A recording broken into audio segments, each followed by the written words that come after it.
আসসালামু আলাইকুম। আপনারা আমাদের বিএমআইটি দেখতে পাচ্ছেন, এই ভার্চুয়াল মেশিন। মাঝে মধ্যে ভার্চুয়াল মেশিন এই ধরনের প্রবলেম ফেস করতে পারেন। প্রবলেমটা হচ্ছে module device power on fail to start the virtual মেশিনটি স্টার্ট নিচ্ছে না। যে কোনো কারণে এই ধরনের প্রবলেম হতে পারে। এই ধরনের প্রবলেম ফেস করলে কীভাবে এটা সলিউশন করবেন আজকের টিউটোরিয়াল আমরা সেটা দেখাচ্ছি।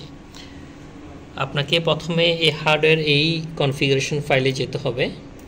এই কনফিগারেশন ফাইল অর্থাৎ আপনার এই ওএসটা যে লোকেশন আছে সেখানে যেতে হবে। আমার লোকেশনটা হচ্ছে ক্লোন ভার্চুয়াল উইন্ডোজ 10। চলো আমরা এখানে চলে যাই দিস পিসি থেকে ইতে, এরপর হচ্ছে ভার্চুয়াল উইন্ডোজ থেকে এই ফাইলটিতে ওপেন করব উইন্ডোজ 10.bmx যে ফাইলটি, এটি রাইট ক্লিক করে ওপেন উইথ নোটপ্যাডের সাহায্যে ওপেন করব। ওপেন করার পরে আমাদেরকে এই ফাইলটিতে আসতে হবে 11 নম্বর লাইন হচ্ছে 18। এই ফাইলটিতে আসতে হবে।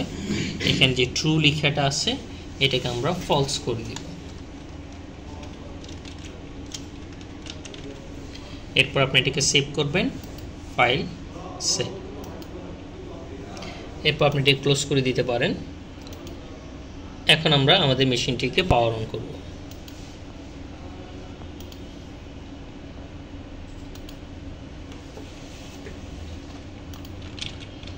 দেখতে পাচ্ছেন আমার মেশিনটি পাওয়ার অন হয়েছে। অর্থাৎ এই ধরনের প্রবলেম ফেস করলে আপনারা আপনার লোকেশন থেকে এই প্রসেসে প্রবলেমটি সলভ করে নেবেন। এখন আমার ওএসটি ওপেন হতে যাচ্ছে। ধন্যবাদ সবাইকে। এই ধরনের যে কোনো প্রবলেমের জন্য আপনারা আমাদের সাথে কানেক্টেড থাকতে পারেন। আসসালামু আলাইকুম।